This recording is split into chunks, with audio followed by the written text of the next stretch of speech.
Good morning, everyone. It's nice to see you. Welcome to University of Toledo. And actually, I want to give a warm welcome to what I hope for many of you will begin a new phase of your journey in both academia and perhaps into teaching. I know you're here as trying to get some information to get you grounded on what a teaching assistantship is going to be like. Some of you, this is perhaps a brand new experience. We have a variety of programs that are represented here by you in this room, and many of the experiences that you're going to be subjected to are going to vary. Some of you are going to grade papers, give lectures, some of you are going to be behind the scenes, some of you are going to be helping students on one-on-one. So all of the way that you implement your teaching assistantship responsibilities, there's a variety of ways to do so. But one of the things, not to put a downer on getting you excited about interacting with the students, but we really need to get grounded in what are our expectations of a good quality outcome of our students. And that begins with the concepts of academic dishonesty or honesty, if we want to look at it from the opposite ways. So I'm going to give a couple, what I call the 6 quick steps of helping you think about this process. Some of the information that I'm going to alert you to, I'm going to ask that you spend a couple times between now and the first time you meet with students getting online and looking at the policies and reading them. You don't have to memorize them, but at least read them. You'll be able to access this PowerPoint presentation online through the College of Graduate Studies website, and they'll have hot links to all of the things I'll talk about. So we'll begin with what is the culture of academic honesty. Integrity is the other word we use for academic honesty. And then we'll move through to the thought of continuous improvement, not just for our students that you're going to work with, but for me and you, because you're also going to be a graduate student in your own right. So the principles of academic integrity are also going to be part of the orientation expectation. There are a couple online modules for the orientation package that you are expected to look at on your own, and one of them is academic integrity. And that's going to go into a little bit more depth than I will today. I'm going to focus more on the practical how-tos. So I'm hoping that you'll, before your class begins, look at that module online. Also, as I mentioned, what I'm talking about today at your TA orientation will be posted online for you to get the how-to tips and our policies. But the culture of academic integrity actually begins with each and every one of us in the world, the whole world. It's not just unique to academia, but it begins with all of us. Each of us have a set of core values. We use the word core values because that's the values by which we live. It may be part of our, another word we use is ethics. It's what guides us to know how to do the difference between right and wrong.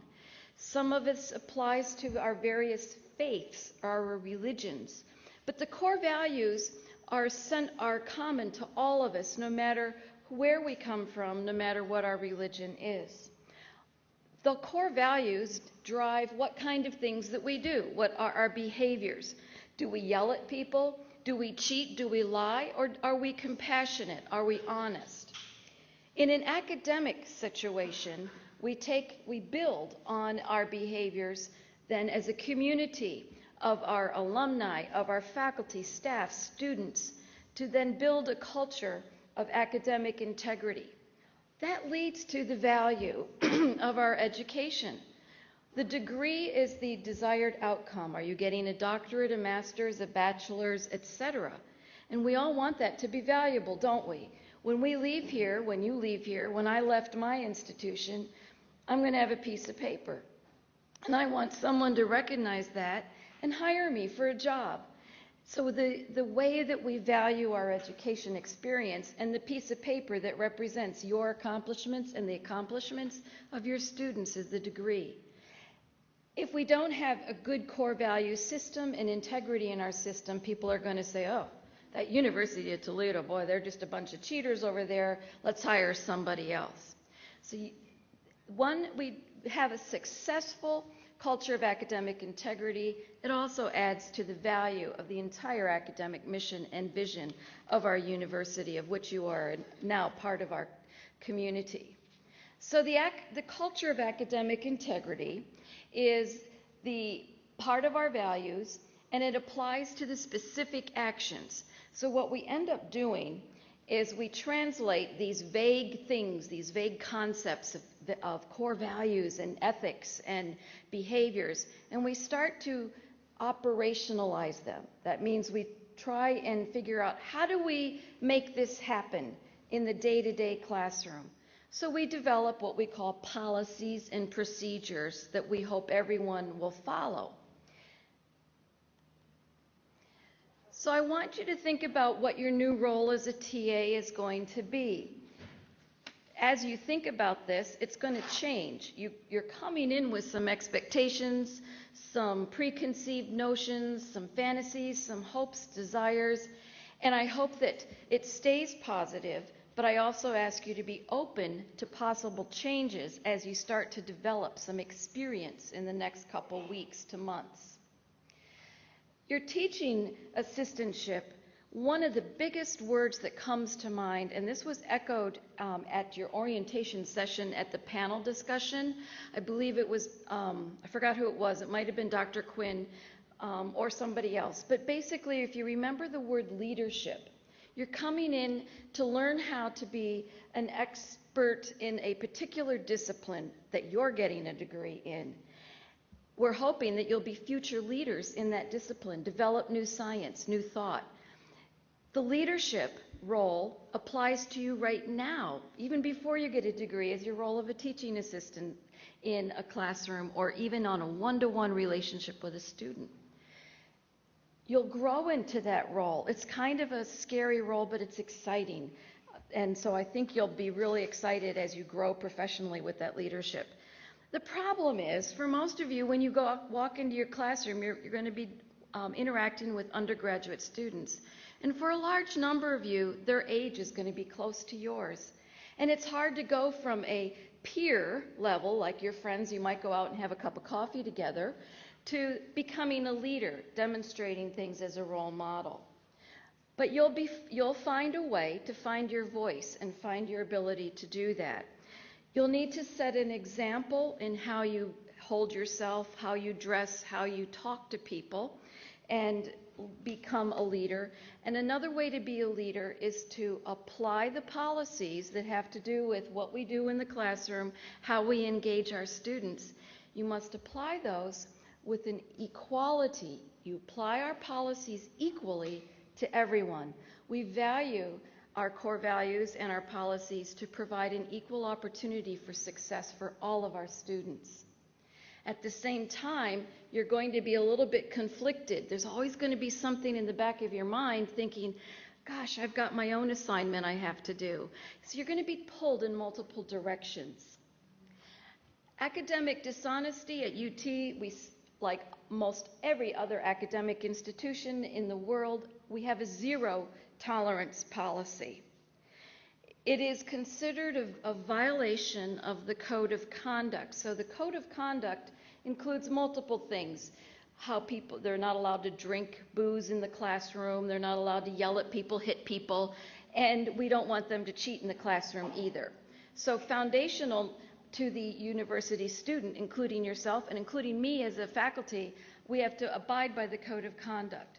But when we catch people with respect to cheating or doing some kind of other dishonest act in the classroom setting, the consequences range from either just getting a 0 point for that assignment to full dismissal from the university. I won't have time today to go through all of the variations in those possibilities, but as you work with your faculty for whom you're working with as a TA, you'll learn how to implement that perhaps. I myself have had experience, unfortunately, now on all of the ranges of these consequences. The other thing that is very key to understand if you leave this presentation with nothing else in your brain is the last point where it says intentional and unintentional acts can receive the same disciplinary outcomes. Purposeful cheating and accidental cheating.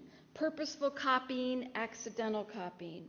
If it's caught, they receive the same consequences. The reason for that is a legal reason.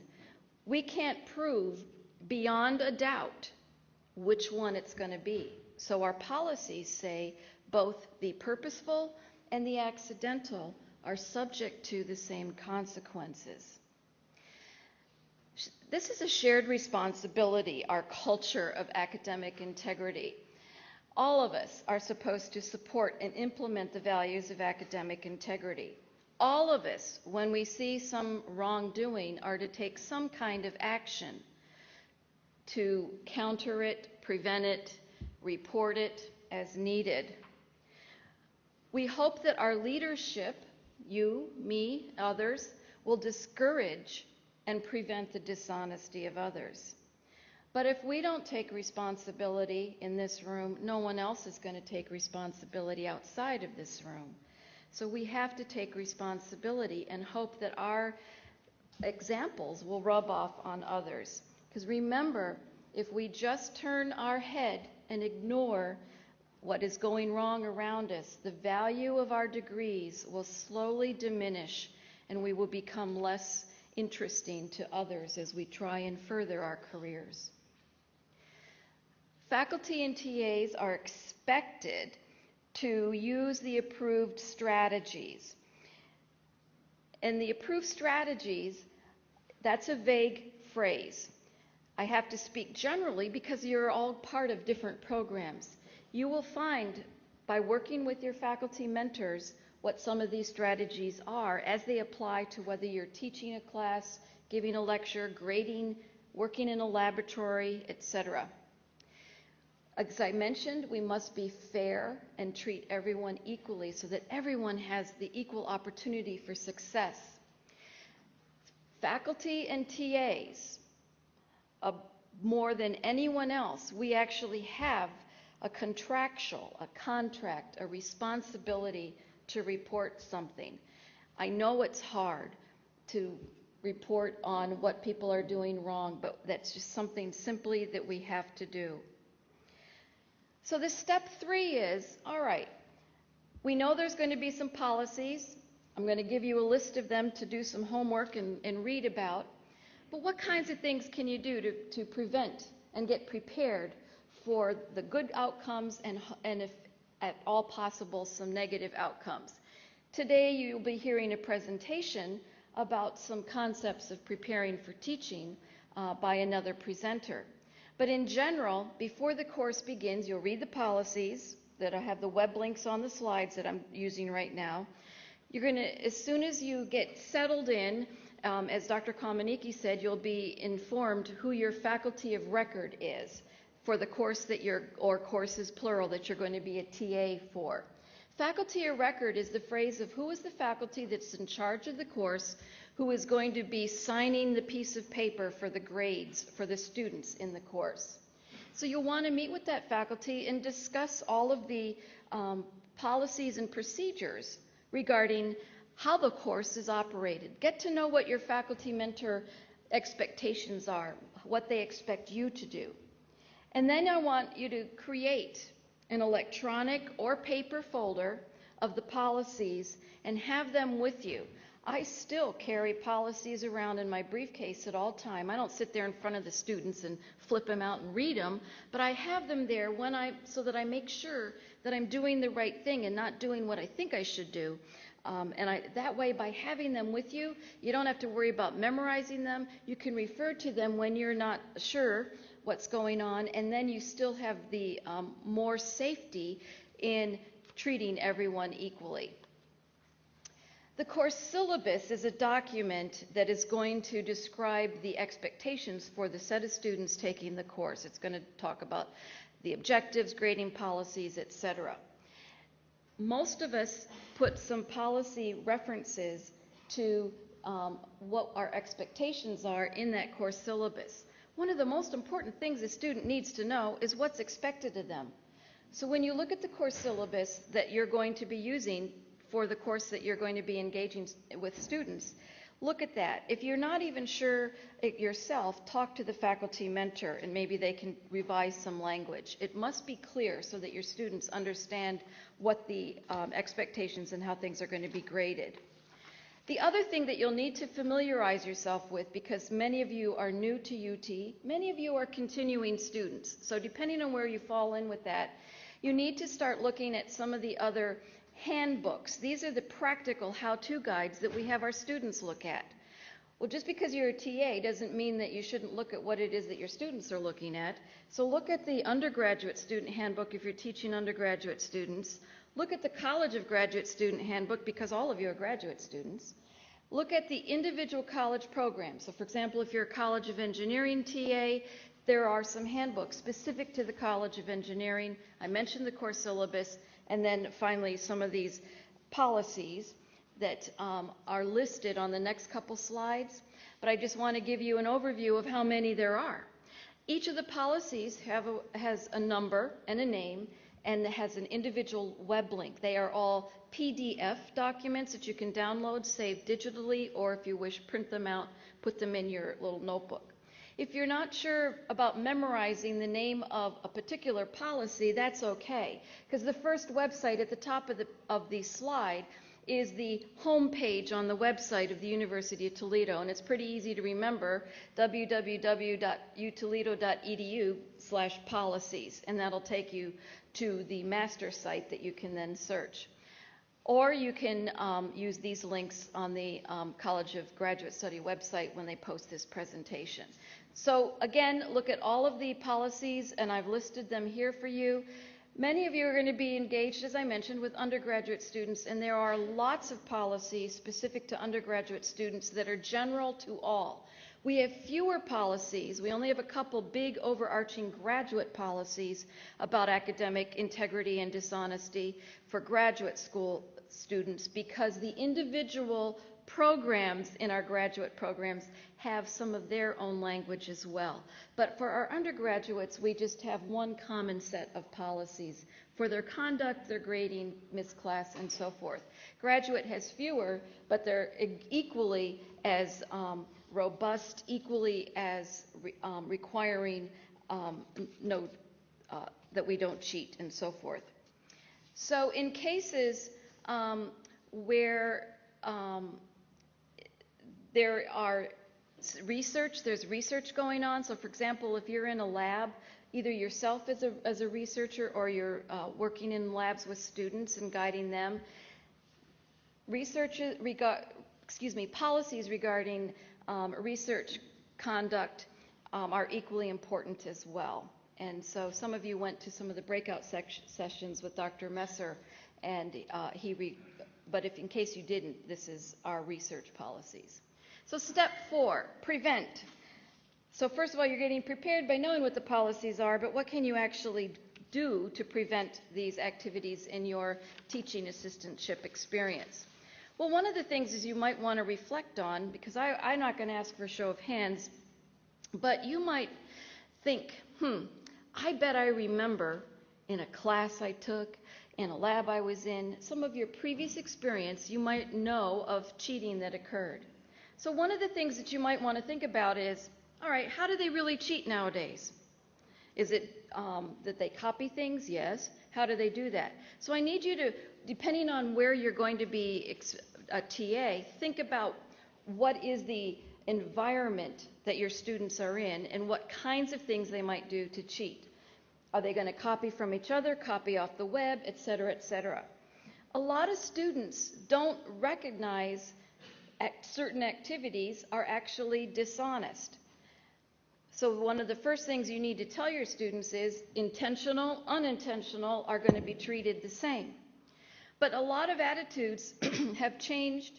A lot of people think that they own content or content is simply free. I've had students tell me, well, I bought the book for my class. I own the book.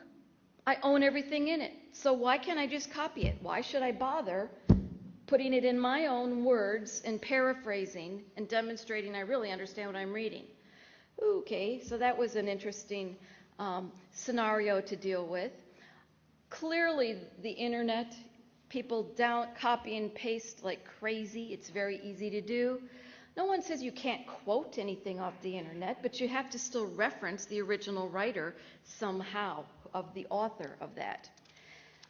Most people think they're not going to be caught, but you will find that when you're looking at 25, 30, 100 papers, whether it's one-page papers, 100-page papers, when you're lining them all up side by side as a faculty person grading something, you'll start to see trends. Oh my gosh, everybody's using the same website and copying the same thing. Or it's very easy to start picking up on patterns. Even in multiple choice assignments, you can see patterns of commonly missed questions, and sometimes it's suspicious. They must be copying because nobody can be really that goofy to have put that answer.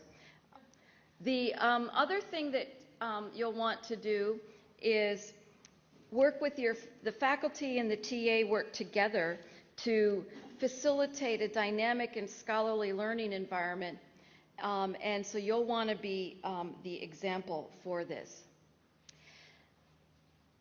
Some other strategies that we have are with external resources. Talk to your faculty mentor and ask them some of what if our students are getting in trouble? Where can we send them to help them before it's too late? We have a lot of tutoring opportunities. We have a writing center. Our libraries have tons of information to help our students. One of the reasons that students cheat is they feel pressure. They want to get an A in their class, but they're struggling. They didn't realize how difficult college was going to become. And so find out immediately with your faculty how to get in touch with our external resources that help our students. You can't solve all the problems yourself, but let's work as a team together with our students. We also have some other strategies that are practical.